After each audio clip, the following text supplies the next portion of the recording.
There is no more important issue facing our country right now than the ongoing national security and humanitarian crisis at our southern border. Last week, we learned more people tried to cross our border illegally in December than the entire population of Lincoln.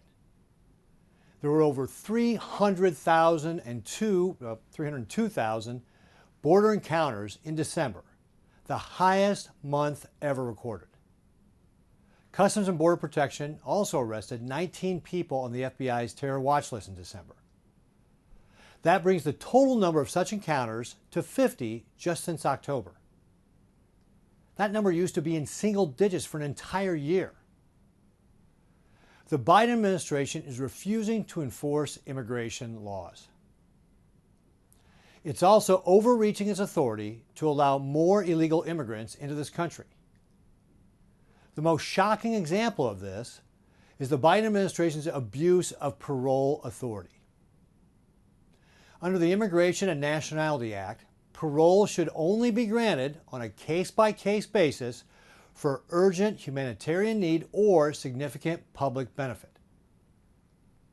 Those given parole can apply for work authorization and travel within the United States.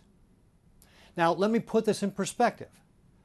Typically, what has happened in the past is that during the Obama and the Trump administration, an average of 5,600 people were granted parole into this country in a given year. Right now, it's about 1.2 million people. That's how many that Biden allowed into the country last year through parole. Alejandro Mayorkas said in one of his conferences with the border folks that essentially 85% of the people were getting let into the country. And again, let's just put this in perspective. 1.2 million people is about 2/3 the population of the size of Nebraska. 2/3 our population. The law is clear. Our parole system is supposed to be about individuals with special circumstances. It's not meant to be amnesty for those who want to come here and work.